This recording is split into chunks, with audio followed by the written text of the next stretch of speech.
Hi, I'm Suzanne, and tonight we're going to be cozying up with a classic folktale all the way from Finland called Little Lassie. It's about a young boy who sailed all around the world in a pea shell boat. First, let's take a deep breath in and exhale as you relax. This story is brought to you by sheep number 82, 83, 84, 85, 86, and 87. Now, I hope you enjoy this wonderful old story, and as you listen to the sound of my voice, you can slowly drift off to sleep. There was once a little boy whose name was Lars, and because he was so little, he was called Little Lassie. He was a brave little man, for he sailed round the world in a pea shell boat. It was summertime when the pea shells grew long and green in the garden. Little Lassie crept into the pea bed where the pea stalks rose high above his cap, and he picked 17 large shells, the longest and straightest he could find. Little Lassie thought, perhaps, that no one saw him. Then the gardener came, and he heard something rustling in the pea bed. "I think that must be a sparrow," the gardener said, but no sparrows flew out. For Little Lassie had no wings, only 2 small legs. "Wait, I will load my gun and shoot the sparrows," said the gardener. Then Little Lassie was frightened and crept out to the path. "Forgive me, dear gardener," he said. "I wanted to get some fine boats." "Well, I will this time," said the gardener. But another time, Little Lassie must ask to go and look for boats in the pea bed. "I will," answered Lassie, and he went off to the shore. He opened the shells with a pin, split them carefully in 2, and broke small little bits of sticks for the rowers' seats. Then he took the peas, which were right in the shells, and put them in the boats for cargo. Some of the shells got broken, some remained whole, and when all were ready, Lassie had 12 boats. He had 3 liners, 3 frigates, 3 brigs, and 3 schooners. The largest liner he called Hercules, and the smallest schooner the Flea. Little Lassie put all 12 into the water, and they floated as splendidly and proudly as any great ships over the waves of the ocean. And now the ships must sail around the world. The great island over there was Asia, that large stone, Africa, the little island, America. The small stones were Polynesia, and the shore from which the ships sailed out was Europe. The whole fleet set off and sailed far away to other parts of the world. The ships of the line steered a straight course to Asia. The frigates sailed to Africa, the brigs to America, and the schooners to Polynesia. But Little Lassie remained in Europe and threw small stones out into the great sea. Now, there was on the shore of Europe a real boat, and Little Lassie got into it. Father and Mother had forbidden this, but Little Lassie forgot. He thought he should very much like to travel to some other parts of the world. "I shall row out a little way, only a very little way," he thought. The pea shell boats had traveled so far that they only looked like little specks on the ocean. He shook the rope that held the boat. Now he would row, and he could row, for he had rowed so often on the steps at home when the steps pretended to be a boat and Father's big stick and oar. But when little lassie wanted to row, there were no oars to be found in the boat. The oars were locked up in the boathouse, and little lassie had not noticed that the boat was empty. It is not so easy as one thinks to row to Asia without oars. What could little lassie do now? The boat was already some distance out on the sea, and the wind which blew from the land was driving it still further out. Only a big crow perched alone in the birch tree, and the gardener's black cat sat under the birch tree, waiting to catch the crow. Neither of them troubled themselves in the least about little lassie, who was drifting out to sea. Ah, how sorry little lassie was now that he had been disobedient and got into the boat when father and mother had so often forbid him to do so. Now it was too late. He could not get back to land. Perhaps he would be lost out on the great sea. What should he do? When he had shouted until he was tired and no one heard him, he put his two little hands together and said to the wind, "Dear wind, do not be angry with little lassie." And then he went to sleep. For although it was daylight, old Nakumati was sitting on the shores of the land of Nod and was fishing for little children with his long fishing rod. He heard the low words which little lassie said to the wind, and he immediately drew the boat to himself and laid little lassie to sleep on a bed of rose leaves. Then Nakumati said to one of the dreams, "Play with little lassie so that he does not feel lonesome." It was a little dream boy, so little that he was less than Lassie himself. He had blue eyes and fair hair, a red cap with a silver band, and a white coat with pearls on the collar. He came to little Lassie and said, "Would you like to sail around the world?" "Come then," said the dream boy, "and let us sail in your pea-shell boats. You shall sail in Hercules, and I shall sail in the Flea." So they sailed away from the land of Nod, and in a little while, Hercules and the Flea were on the shores of Asia, away at the other end of the world, where the ice sea flows through the Bering Straits into the Pacific Ocean. A long way off in the winter mist, they could see the explorer Nordenskjold with his ship Vega trying to find an opening between the ice. It was so cold the great icebergs glittered strangely, and the huge whales now lived under the ice, for they could not make a hole through with their awkward heads. All around on the dreary shore, there was snow, and snow as far as the eye could see. Little gray men in shaggy skins moved about and drove in small sleds through the snowdrifts, but the sleds were drawn by dogs.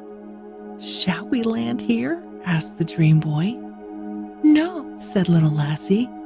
"I am so afraid that the whales would swallow us up, and the big dogs bite us.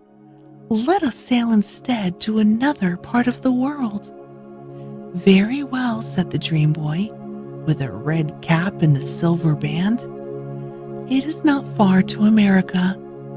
And at the same moment, they were there. The sun was shining, and it was very warm. Tall palm trees grew in long rows on the shore and bore coconuts in the top branches.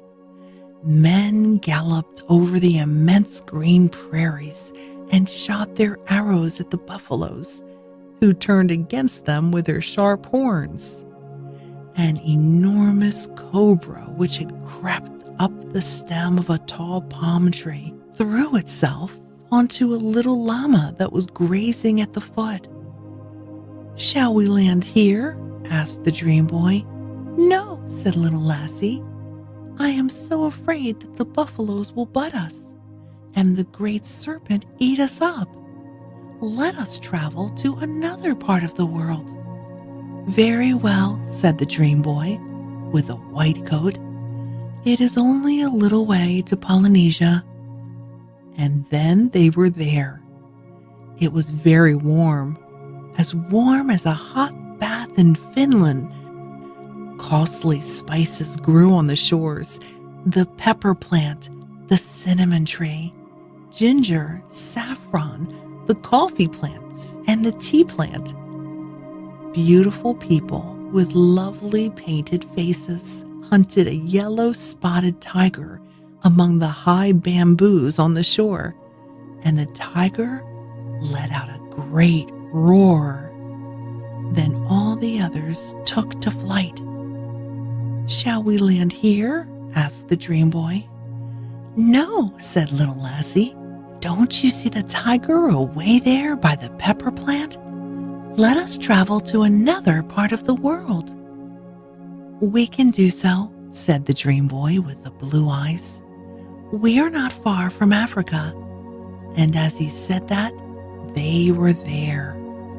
They anchored at the mouth of a great river where the shores were as green as the greenest velvet. A little distance from the river, an immense desert stretched away. The air was yellow. The sun shone so hot as if it would burn the earth to ashes, and the people smiled and sang. They rode across the desert on tall camels. The lions roared with thirst, and the great crocodiles, with their gray lizard heads, gaped out of the river. "Shall we land here?" asked the dream boy. "No," said little lassie. "The sun might burn us, and the lions and the crocodiles would eat us for dinner. Let us travel to another part of the world." "We can travel back to Europe," said the dream boy with the fair hair. And with that, they were there.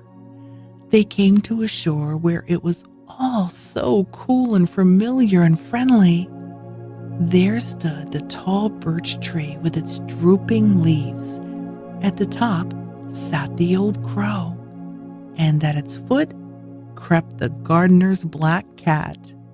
Not far away was a house which little lassie had seen before. Near the house there was a garden, and in the garden a pea bed with long pea shells. An old gardener with a green coat walked about and wondered if the cucumbers were ripe. Felix was barking on the steps, and when he saw little lassie, he wagged his tail. Old Steina was milking the cows in the farmland, and there was a very familiar lady in a check woolen shawl on her way to the bleaching green to see if the clothes were bleached. There was, too, a well-known gentleman in a yellow summer coat with a long pipe in his mouth. He was going to see if the farmers had cut the rye. A boy and a girl were running on the shore and calling out, "Little lassie, come home for bread and butter." "Shall we land here?" asked the dream boy, and he blinked his blue eyes roguishly. "Come with me, and I shall ask Mother to give you some bread and butter and a glass of milk," said little lassie. "Wait a little," said the dream boy. And now little lassie saw that the kitchen door was open, and from within there was heard a low, pleasant frizzling, like that which he heard when one whisks yellow batter with a wooden ladle into a hot frying pan. "Perhaps we should sail back to Polynesia now," said the happy dream boy. "No, they are frying pancakes in Europe just now," said little lassie. And he wanted to jump ashore, but he could not. The dream boy had tied him with a chain of flowers so that he could not move. And now all the little dreams came about him. Thousands and thousands of little children, and they made a ring around him and they sang a little song. The world is very, very wide, little lassie, lassie. And though you've sailed beyond the tide, you can never tell how wide it is on the other side, lassie, little lassie. You have found it cold and hot, little lassie, lassie. But in no land the wind is not, lassie, little lassie. Many men live there as here, but they are all just as good and dear, little lassie, lassie. When his angel is your guide, little lassie, lassie, then no harm can ever betide, even on the other side, where the wild beasts wander. But tell us now, whene'er you roam, do you not find the best is home? Of all the lands you've looked upon, lassie, little lassie. When the dreams had sung their song, they skipped away, and Nukumati carried Lassie back to the boat. He lay there for a long time, quite still, and he still heard the frying pan sizzling at the home of the fire. The frizzling was very plain. Little Lassie heard it quite near him, and so he woke up and rubbed his eyes. There he lay in the boat, where he had fallen asleep. The wind had turned, and the boat had drifted out with one wind and drifted in with another, while little Lassie slept. And what Lassie thought was frizzling in a frying pan was the low murmur of the waves as they washed against the stones on the shore. But he was not altogether wrong, for the clear blue sea is like a great pan in which the sun all day makes cakes for good children. Little Lassie rubbed the sleep out of his eyes and looked around him. Everything was the same as before. The crow in the birch tree, the cat on the grass, and the pea-shell fleet on the shore. Some of the ships had foundered and some had drifted back to land. Hercules had come back with its cargo from Asia. The flea had arrived from Polynesia, and the other parts of the world were just where they were before. Little Lassie did not know what to think. He had so often been in that grotto in the land of Nod and did not know what tricks dreams can play. But little Lassie did not trouble his head with such things. He gathered together his boats and walked up the shore back to the house. His brother and sister ran to meet him and called out from the distance, "Where have you been so long, Lassie? Come home and get some bread and butter." The kitchen door stood open, and inside was heard a strange frizzling. The gardener was near the gate, watering the dill and parsley, the carrots and parsnips. "Well," he said, "where has little Lassie been so long?" He has forgotten dreamland, but you have not forgotten it. You know that it exists. You know the beautiful grotto and the bright silver walls whose luster never fades. Those sparkling diamonds which never grow dim. The music which never ceases its low, soft murmur through the sweet evening twilight. The airy fairy fancies of happy dreamland never grow old. They like the glorious stars above, are always young. Perhaps you have caught a glimpse of their ethereal wings as they flew around your pillow. Perhaps you have met the same dream boy with the blue eyes and the fair hair, the one who wore the red cap with the silver band and the white coat with pearls on the collar. Perhaps he has taken you to see all the countries of the world and the people, the cold lands and the burning deserts, the many men and the wild creatures in the sea and in the woods, so that you may earn many things, but come gladly home again. Yes, who knows? Perhaps you also have sailed around the world once in a pea shell boat.